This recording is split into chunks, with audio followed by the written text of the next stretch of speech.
Class 8th की science की class में आप सभी का एक बार फिर से स्वागत है बच्चों। और हम पढ़ रहे थे चैप्टर नंबर 6 कोशिका से अंग तंत्र तक। बच्चों चैप्टर नंबर 5 तक जो है चैप्टर हम अच्छे से पढ़ चुके हैं, साथ ही उसके अभ्यास प्रश्नों को भी हमने हल कर लिया था। चैप्टर नंबर 6 हम लोगों ने पढ़ना स्टार्ट कर दिया था और जिसमें से हम लोगों ने कोशिका की संरचना व कार्यों के बारे में पढ़ लिया है। साथ ही जंतु व पादप कोशिका में क्या अंतर है ये भी हम पढ़ चुके हैं और ऊतकों के सामान्य परिचय को भी हम पढ़ चुके हैं।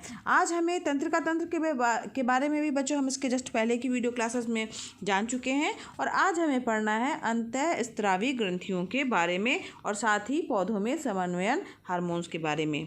तो चलिए बिना किसी देरी के चलते हैं अंतःस्रावी ग्रंथियों के परिचय के बारे में जानते हैं।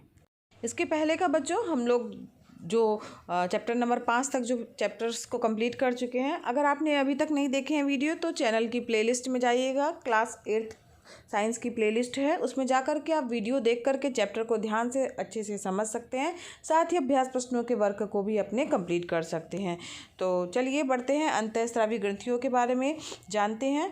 तो बच्चों जो जंतु हैं उनमें तंत्र की समन्वयन के अतिरिक्त जो है रासायनिक पदार्थों के द्वारा भी नियंत्रण किया जाता है और ये जो रासायनिक पदार्थ हैं जिनसे नियंत्रण होता है उन्हें क्या कहा जाता है, उन्हें हार्मोन्स कहते हैं।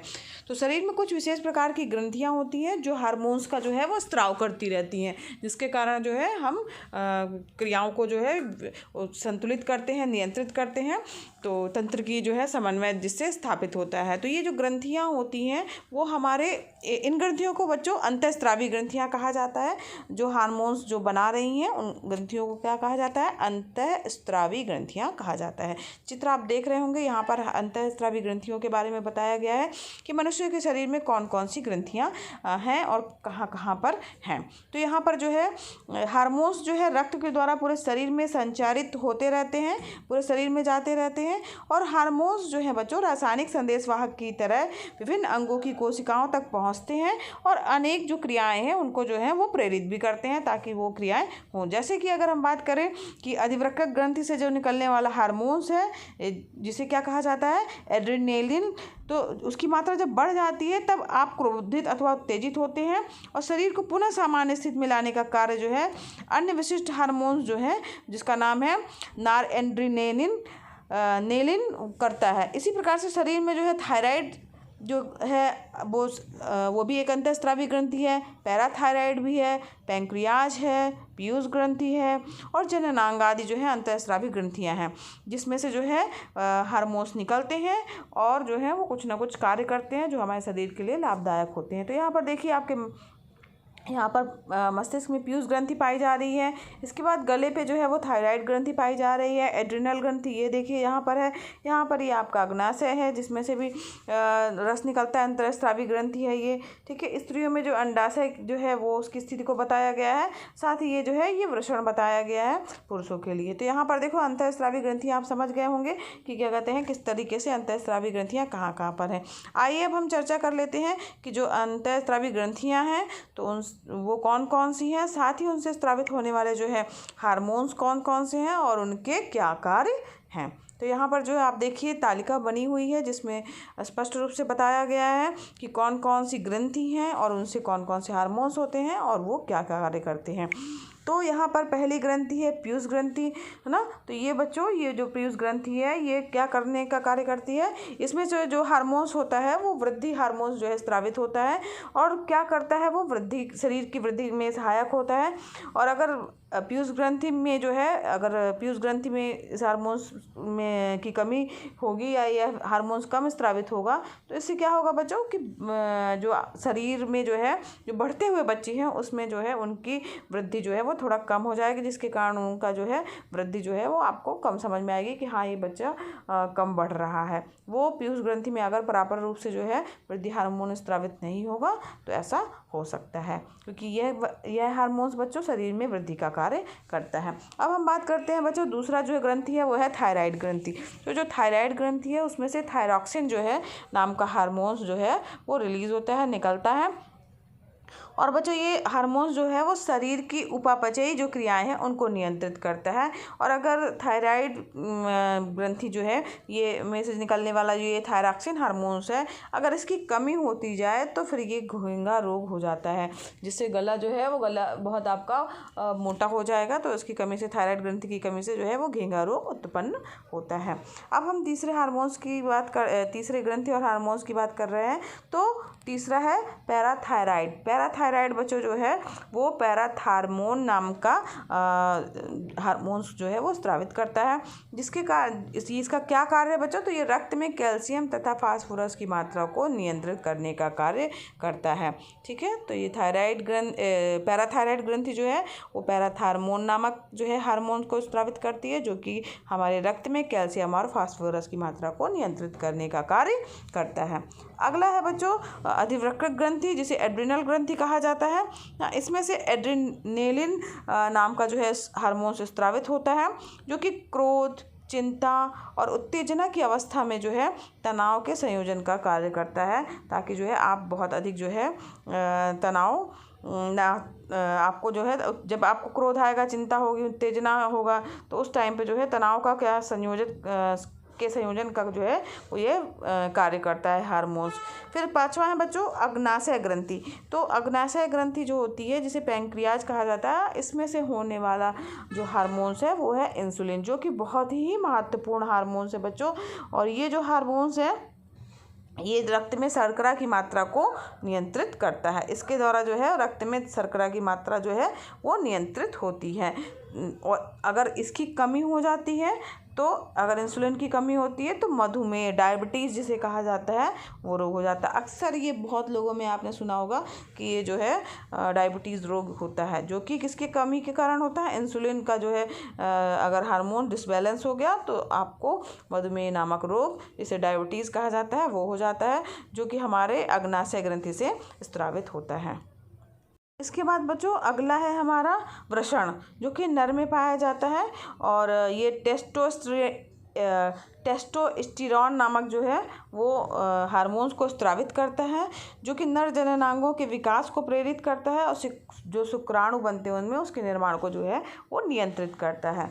अब अगला जो है वो है अंडाशय, जो कि मादा में पाया जाता है ग्रंथि। ठीक है, और इसमें हार्मोन्स कौन सा स्रावित होता है?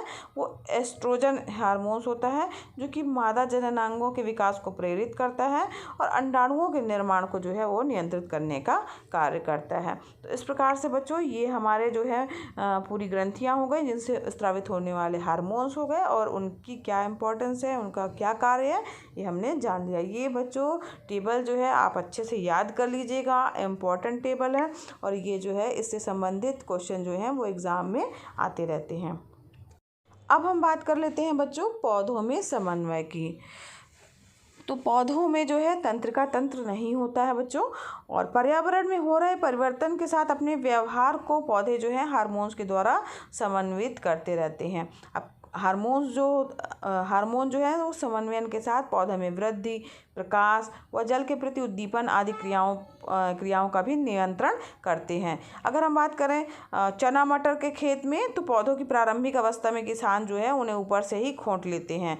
ऐसा क्यों किया जाता है? क्योंकि जो दरअसल पौधे जो होते हैं उसको खोट लेने से जो है पौधों में जगह जगह और अधिक शाखाएं निकलने लगती हैं, और ऐसा पौधे में जो है उपस्थित पादप हार्मोन्स के कारण होता है। अगर हम उसको ऊपर से जो है खोट लेंगे तो उसके कारण और अधिक शाखाएं निकलेंगी, और ज़्यादा उसमें जो है अनाज पैदा होगा, और ज़्यादा चना मटर जो है वो लगेगा। तो ऐसा करने, और ऐसा होता क्यों है कि अगर हम उसको खोट लेते हैं तो उसमें और शाखाएं होती हैं, क्योंकि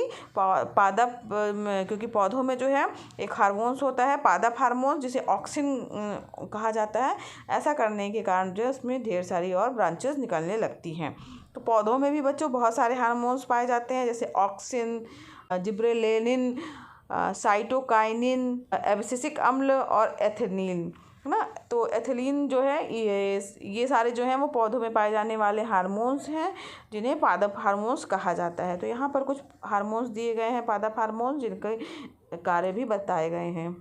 तो यहाँ पर तालिका को ध्यान से देखिए, इसमें ऑक्सिन पहला पादप हार्मोन्स है।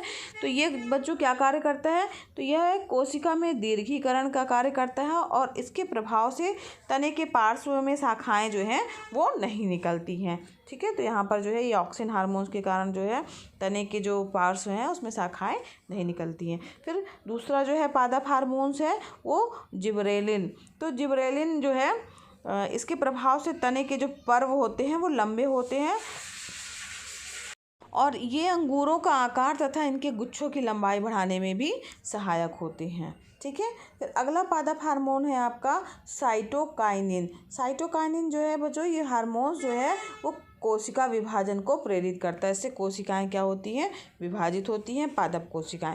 और फिर अगला हार्मोन्स है पादप हार्मोन्स है एब्सिसिक अम्ल।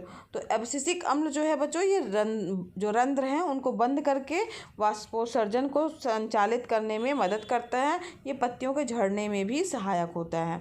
ठीक है, फिर इसके बाद अगला हार्मोन्स है हमारा पादप हार्मोन एथिलीन। तो ये बच्चों क्या होता है, ये जो हार्मोन्स होता है ये कच्चे फलों जैसे केला, आम, संतरा है ना, इन सबको शीघ्र पकाने में जो है वो सहायता प्रदान करता है। तो इस प्रकार से पादप हार्मोन्स हमने जाने कौन कौन से हैं और साथ ही उनके कार्यों के बारे में भी हमने जाना। और इस प्रकार जो है वो पौधे अपना समन्वयन करते हैं। पौधों में इस प्रकार से समन्वयन होता रहता है। पादप हार्मोन्स के माध्यम से जो है वो अपने आप जो है वो विभिन्न कार्य करते हैं जिससे पौधों में समन्वयन होता है, क्योंकि पौधों में कोई तंत्र तो पाया नहीं जाता है। ठीक है, तो इस प्रकार से वो अपना जो है अपने व्यवहार के द्वारा जो है वो और पौधों के हार्मोन्स हैं पादप हार्मोन्स के द्वारा अपने को समन्वित करते रहते हैं। तो इस प्रकार से बच्चों आज हमारा ये चैप्टर यहीं पर समाप्त हुआ। इस चैप्टर को हम लोगों ने अच्छे से पढ़ लिया है, समझ लिया है और नेक्स्ट वीडियो क्लास में हम इसके अभ्यास प्रश्नों को हल करेंगे। अगर बच्चों पढ़ाना पसंद आ रहा हो तो वीडियो को लाइक कीजिएगा। चैनल पर नए हैं बच्चों तो चैनल को ज़रूर सब्सक्राइब कीजिए। साथ ही बच्चों बेल आइकन प्रेस कीजिएगा ताकि आपको नए वीडियो का नोटिफिकेशन सबसे पहले मिले। बच्चों ये वीडियो क्लासेस फ्री हैं तो आप भी लाभ लीजिए, अपने फ्रेंड्स को भी शेयर कीजिए ताकि वो भी इसका लाभ ले सकें। धन्यवाद बच्चों, मिलते हैं नेक्स्ट वीडियो क्लास में।